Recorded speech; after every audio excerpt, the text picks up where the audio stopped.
માપણી કરવાની આવું નથી લખ્યું નામદાર હાઈકોર્ટ હું શું કહું છું મારે નહીં કરવાની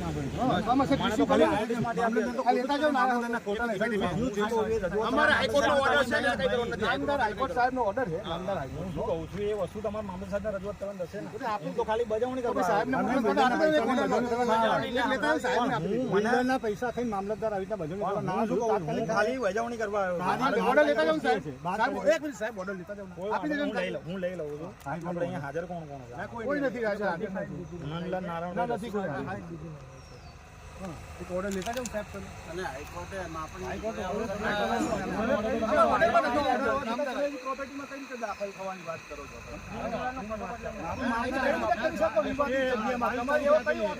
મામલતદાર સાહેબના બધા હુકમ ઉપર સ્ટે છે આમાં વાંચી પણ હું મામલતદાર તમે મોકલા મામલતદારને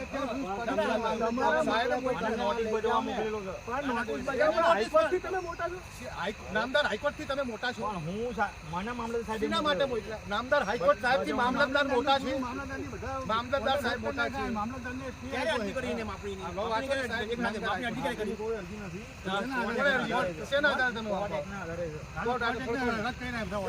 હાઈકોર્ટે રદ કરી રહ્યા 14 તારીખે આવજો પછી તમે લેતા જાઓ સાહેબ લેતા જાઓ બીજી કોપી મંગાવી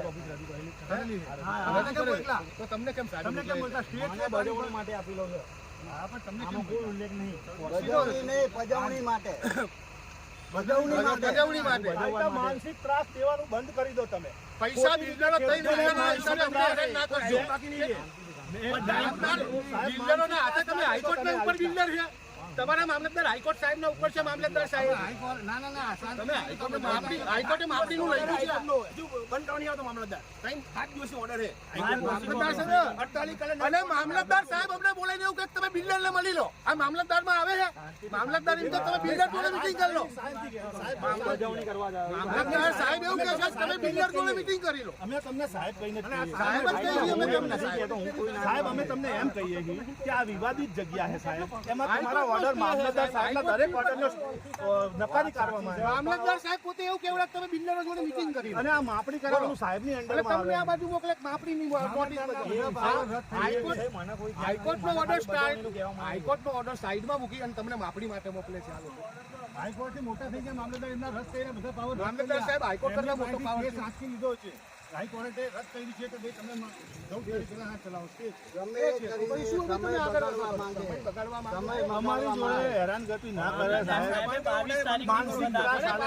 ખેડૂતોને ધમકી આપે મામલતદાર સાહેબ માણસો મોકલે બિલ્ડર જોડે મીટિંગ કરો એટલે આપણા 12 તારીખના આ ઓર્ડરનું પાલન કરો મામલતદારને કહી આ ઓર્ડરનું પાલન કરો પછી તમે નવા ખેલ કરો નવા પછી આવો પેલા તમે નવું લઈને આવો હાઈકોર્ટ શ્રીનો ઓર્ડર છે હાઈકોર્ટનો એનું પાલન નથી કરવું એમને અને નવા માપણી માટે મોકલે છે હાઈકોર્ટનો ઓર્ડર છે અને આ સાહેબ આજે ને આજે મામલતદારના હુકમથી આ મામલતદારના હાથમાંથી કેસ લઈ લીધો છે મામલતદારને 14 તારીખ લગી સ્ટે આપી દીધો છે કે તમારે આ કેસમાં કંઈ આગળ વધવું નહીં છતાં આજે તારીખ 20 તારીખના રોજ માપણીવાળાને નોટિસ લઈને અહીંયા બજાવણી કરવા મોકલે છે નાયબ મામલતદાર શ્રી રેવન્યુ તલાટી શ્રી અને સાથે 2 પોલીસ કોન્સ્ટેબલને મોકલ્યા છે સાવનભાઈ મકવાણા કરી છે એમને મોકલે છે હાઈકોર્ટથી ઉપર છે આ મામલતદાર હાઈકોર્ટથી ઉપર છે એમને સ્ટે આપેલો છે 14 તારીખની એમના તમામ ઓર્ડરો રદ કરેલા છે હાઈકોર્ટે છતાં એમને બંધ કરવા આવતા નથી 12 તારીખનો ઓર્ડર છે અને ખેડૂતોને હેરાન કરવાને અત્યારે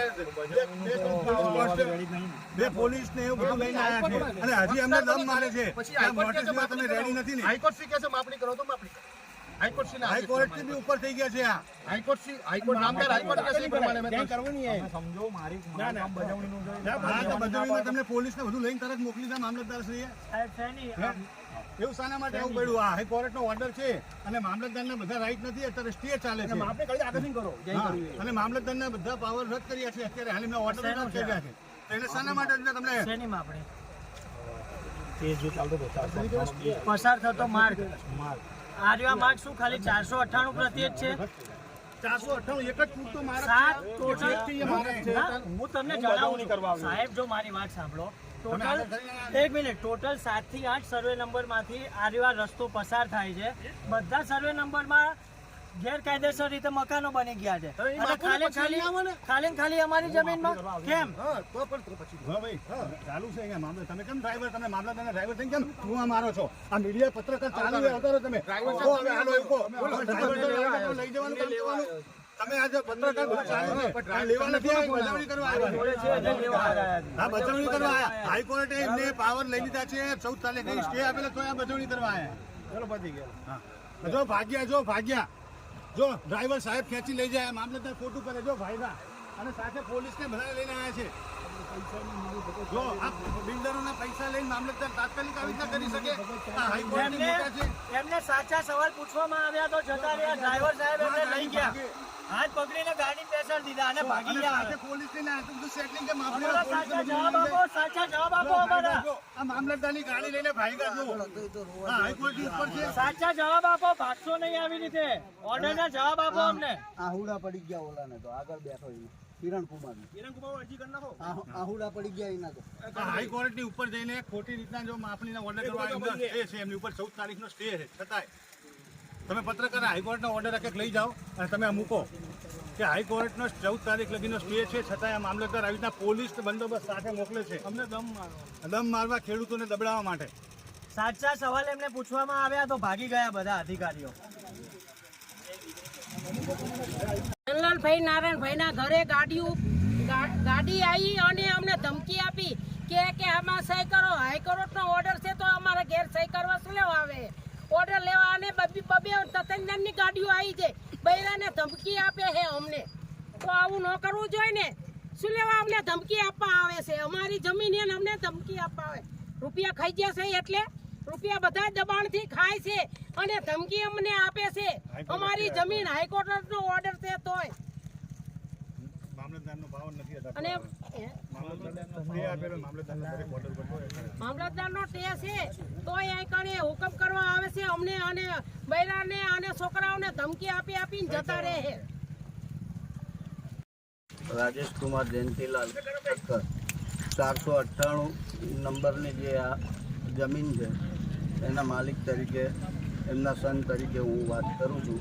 અમારા ઘરે અત્યારે મામલતદારે મોકલેલા માણસો અને તેમના દ્વારા મારા ફાધરને સહી કરવાનું કહી અને મારા ફાધરે પછી ઈચ્છા શક્તિ ન દર્શાવતા એ ઘરની બહાર ચાલ્યા ગયા છે. એટલે મારા ફાધર ક્યાં છે, ફોન રિસીવ કરતા નથી. એટલે એમને ખોટી રીતે દબાણ કરે છે. જો અન્ય કોઈ એમને કંઈ થયું તો એના મામલતદાર જવાબદાર રહેશે. અને હાઈકોર્ટના હુકમ હોવા છતાં પણ બજવણી કરે છે.